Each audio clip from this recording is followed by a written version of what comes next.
Okay. Whenever There you're we go. ready, charge ahead. Okay, very good.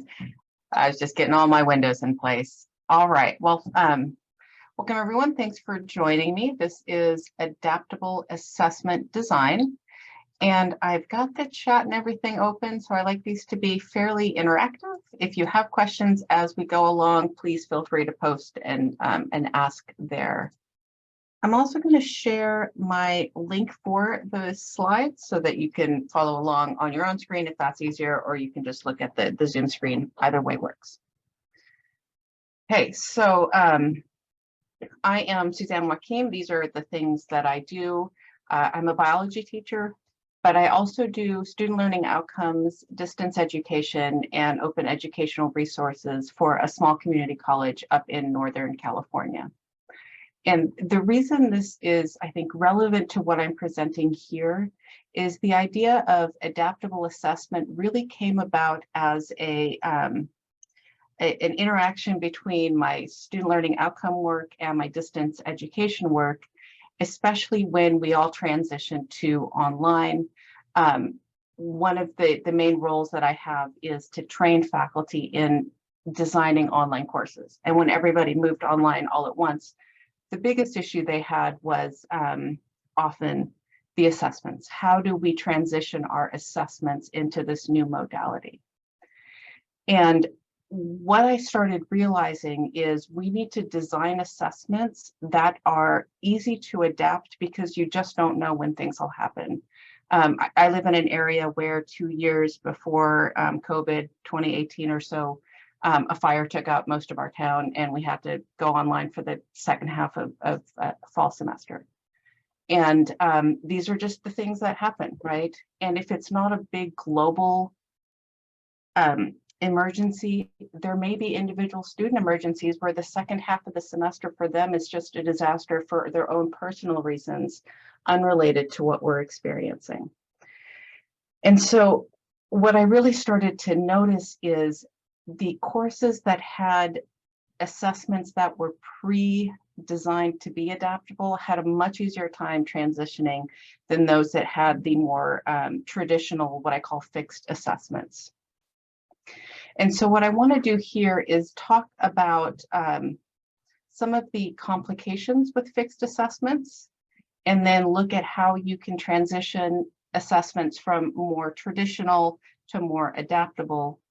And I'll also share, and you don't need this link just yet, but I'll put it in so I don't forget, a worksheet that I use with faculty to help them design the adaptable assessments. It's a way to think through the process. And so what I'm going to do here is walk you through the thought process for transitioning from a fixed assessment to an adaptable assessment. However, because my background is in biology, the example is going to be biology heavy because that's what I know.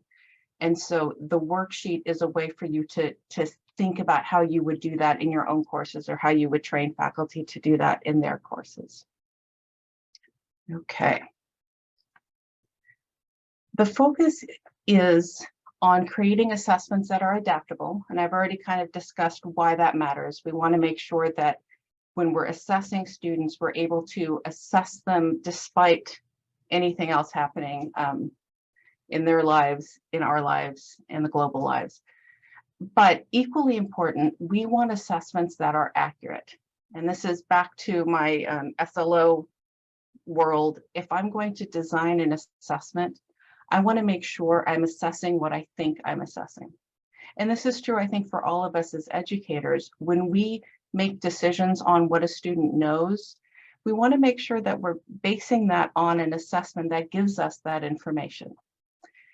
One of the considerations is many times our assessments have what are called confounding variables, right? So we think we're assessing one thing, but because of the way our assessment is designed, we're actually assessing something else entirely. And I'd like to walk you through, let's go back, 2 examples of confounding variables. And so what we're going to do in this next piece here is I'm going to share two assessments, kind of the traditional assessment, and talk about some of the confounding variables and ways that those assessments are both fixed and less accurate. And then walk through some thoughts on how to redesign those to be more adaptable. The first assessment I'm going to look at is a lower level Bloom's, and then the next one will be for something that's a little higher level Bloom's taxonomy, and I'll explain that in a minute. So the first assessment, like I said, this is from the world of biology because that's what I know. But the learning outcome for this particular assessment is to define and group terms. Now, in my class, this happens to be a list of all the macromolecules. So these are the chemicals that make up life. If you've had a biology class, this is usually chapter 3 in the textbook. It's very common. But what students need to know is they need to know what these things are and how they're grouped. And I think that applies to most of our disciplines, right? We all have terms that students need to understand and groupings of concepts that students need to understand. Okay. And so that's what this is. It's a list of terms. What does each of them mean and how are they grouped? Okay. So the traditional or fixed assessment would be a multiple choice test, right? So this is a fairly typical way to assess these things. This is an example of a multiple choice question. This was one of my favorite multiple choice questions when I was doing tests because it actually asks students to do a little bit of analysis. So it's asking for more than just rote memory, right? To answer the question, right, which relationship is different, the student has to know both what each of the terms means, and then they have to compare the first term to the second in each pairing and identify which pairing is different. So this is really a really good multiple choice question because it's asking them to do a lot of things. And when I looked at the analysis of the test questions, I got exactly what I expected. My A students got this right. My students that were struggling did not get it right. The students in the middle sometimes did, sometimes didn't. All factors were pointing to this being an accurate assessment of students' understanding of chemical relationships. Now, there is a but coming, right? So when I would give this test to students, I would invariably have a student come to me after the test and ask, why are you dividing these words? And the first couple of times a student came to me with that, I thought, you know, like, oh my, did no one ever teach you this? Like, this is how you look at comparisons. And after a couple of students and a couple of semesters later, and it took me much longer than I like to admit to actually catch on to this, but after a few years, I realized nobody told them, right? This is that hidden curriculum that we hear about. I am making assumptions about what a student knows and what they can do based on my own background of, honestly, of privilege. I went to high school where they taught us how to prepare for college and the entrance exams and all of those things. And so they taught us this game, right? They taught us how to understand this question. For a student that didn't get that background, they had no way to answer this question. This was literal nonsense to them. And so really what I was assessing is what high school did they go to? And that's just not what I meant to assess, right? That's the real problem. Okay, so that is a confounding variable with this particular question. But beyond that, anytime we're using multiple choice or exams of any sort, we have all sorts of confounding variables. If it's a time test, you're assessing speed of recall. And for some disciplines, speed matters, right? If I'm training an emergency technician, yes, I want them to do things fast. Speed matters. But if speed is not part of my outcome, then when I assess it, I am no longer purely assessing what a student knows. I'm assessing some form of hidden curriculum, right? Also, oftentimes with tests, you're assessing if they have test anxiety, they can't answer the questions. And so when a student would get something wrong on the test, I have no way of knowing why they got it wrong. Did they not know the information? Did they not understand the question? Were they having a hard time reading it? Were they having a panic attack and they couldn't get to the question? And so the assessment itself was no longer a valid measure of student understanding. And as a scientist, that was a problem for me. Also, not good for students, also a problem. But beyond that, it was also not accurate assessments. So how did I change this? I no longer give tests in my class. What I tell students is, here's what I'm assessing you. So I tell them, why are we hiding this from them, right? So the week starts and I say, here's what I'm going to assess you on at the end of this week. I want to know that you understand what all of these terms mean and how they're grouped. And because I teach online, it makes it really easy for me to uncouple the kind of in-class learning time from the demonstrate your learning assessment time. I can wrap all those together. And the way my class is designed is at the beginning of the week, they start with the assessment. And then they use the assessment as a way to learn the content as they complete the assignment. And at the end of the week, they submit the assessment, and that's what I grade. So at the beginning of the week, they would get this long list of terms, and I would tell them, I want to know that you understand what each of these is and how they're grouped. You can do that however you want. Now, there's a couple of important things that I'll mention at the end, but one of the key ones is to give them a rubric, and I'll come back to that as well. But basically, they're set on a task of show me that you know whatever I'm assessing. Here's what students come up with. So I have some students that will create kind of a table, right? Or what do you call it? An outline. So at the top level here is the bigger group with the definition. These are the smaller groups, and each of them is defined. Some students will create like a table. And this one on the left is the larger group, and on the right are the things that are in that group. Notice here, the student is not defining the terms. And so I tell them, you don't have to do it all at once. This particular student chose to define the terms using a flashcard, right? So this is online flashcards. These are the definitions, and the groupings were shown on the table. So they've separated those two components, and that's fine. Some students will create handwritten flashcards. And this was always fascinating to me because I've been teaching online for many, many years, long before we all transitioned. And so back then, these were students that were purposefully taking online classes because that is the type of class they wanted. And still, many of them preferred to handwrite things than to use the technology of online flashcards, which is great. Why not? If that is how you show your understanding best, do that. The only thing I ask of them is that I can read your handwriting, right? If you're going to do this. So. Other students would create these really intricate mind maps, right? So here's the larger grouping, the smaller grouping with the definitions, and the even smaller groupings with the definitions. And if you've been looking through these as I've been showing them, they're not all right.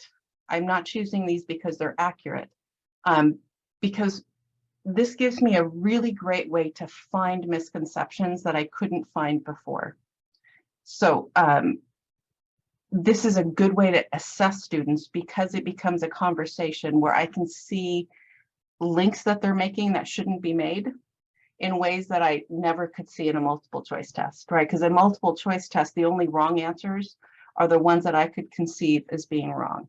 This way, I find all sorts of new and surprising and wonderful ways that students can misunderstand content. And that becomes a really great learning moment. So it does make assessing very effective. It also makes it more fun because grading the same essay, 30, 40, 50 of the essays after about 4 or 5, like I'm bored. This is easier for me to grade because it's this kind of constant novelty, right? The human brain is wired for novelty. And so this helps me kind of keep assessing and keep grading more for longer. All right, so some important considerations. 1, they do have choices in how they show their knowledge, but I'm not asking them to show less knowledge. One of the concerns I often hear is that this is going to reduce the rigor. And it actually does the opposite of that, because I am removing the confounding variables of structure. Students can focus all of their mental energy on the content that I want them to focus on. And so that helps me increase the rigor, because I'm freeing up some cognitive load that was used for other things. Benefits, right? So I'm assessing the outcome directly. I can find misconceptions that I couldn't find before. So that really helps me make sure students are understanding the content. And it's a great component of universal design for learning, which is to allow students to demonstrate knowledge in whatever way makes the most sense for them. Excellent. So considerations. And thank you, Lorelei. I appreciate that.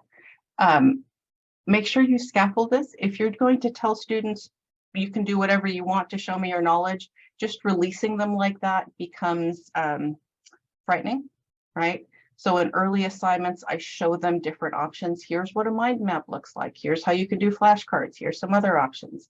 And so I show them the options in early assignments, and in later assignments, they can do however they like. Be sure to provide a very detailed rubric. This will make it easier for students to know what is being expected of them. And it also makes your grading easier, right? And so a rubric can be really helpful. And for this one, it doesn't have to be long and complicated. It basically, this one would have said, each of the definitions is correct. All terms are grouped correctly, right? So they know the things I am looking for. In the worksheet that I've given you, in the link that's in the chat, it has links to these other resources. This is a really great resource for helping you design rubrics. So I just wanted to include that. Okay. So this is the second example that I wanted to talk about. And as I mentioned, I wanted to give two different examples, one of a lower levels define, and I describe kind of. This one is a higher level Bloom's taxonomy, which is explain a really complex process. And so in my class, this is explain the entirety of the nervous system, which tends to be the most complex process in our course. And in the past, if I asked students to write an essay explaining this complex process, notice I've just added a variable into my assessment, which makes it very difficult to assess a student's understanding of the nervous system. Because if they get something wrong, I don't necessarily know if it's a misunderstanding of the biology, an inability to write clearly, or all sorts of other things, right? So this is assessing a student's writing skills in addition to their biology skills. And I can no longer identify which of those two a low grade measures. And again, I give them options, right? So there's lots of different ways they can assess this. They can give me case studies, multimedia. I'm not going to go through all of these, but students come up with really wonderful, wonderful resources. And I have to say, one of my favorite pieces of this is seeing what students come up with. I think somebody had mentioned in the student panel just a bit ago about working with her grandson, right?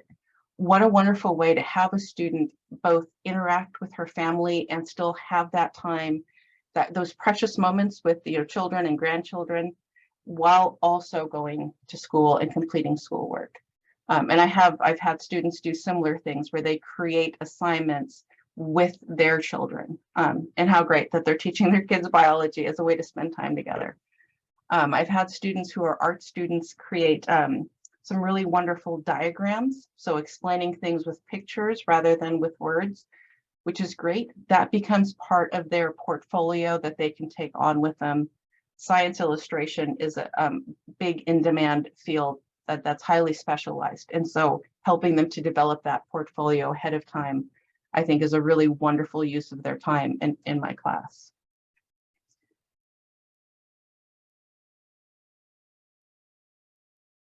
So some additional considerations I wanted to include here. I kind of already mentioned that this helps me find teachable moments, right, by allowing students to find the new and wonderful misconceptions.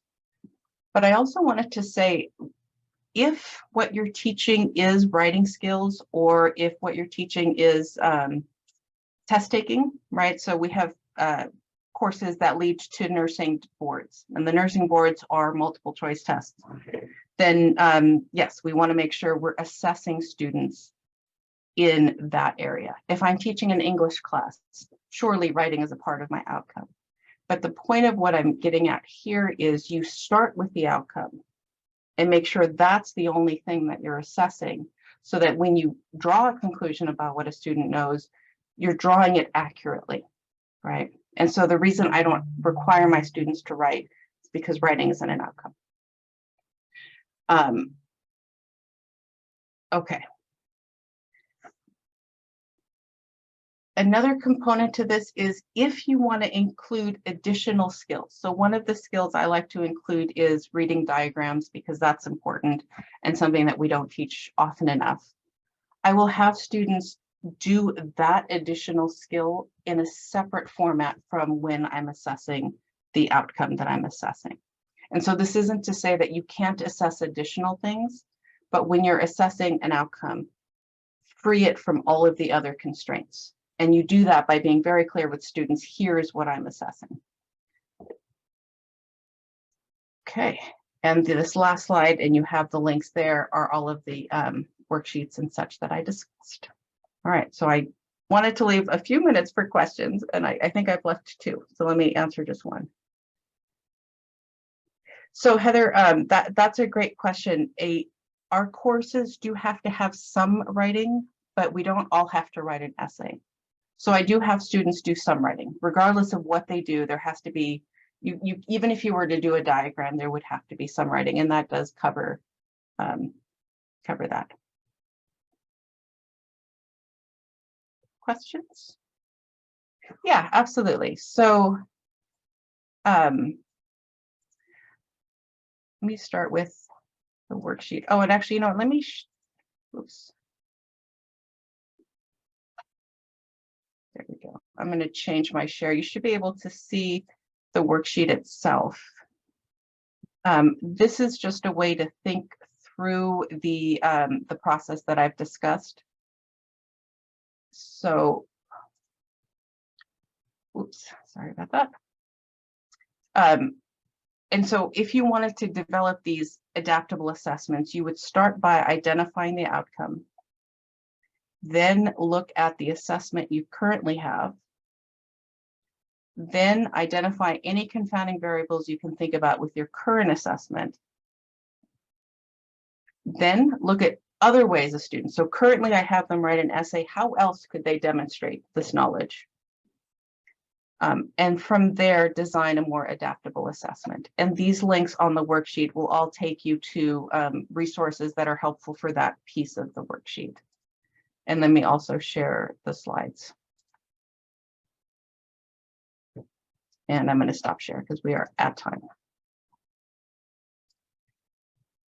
Thank you.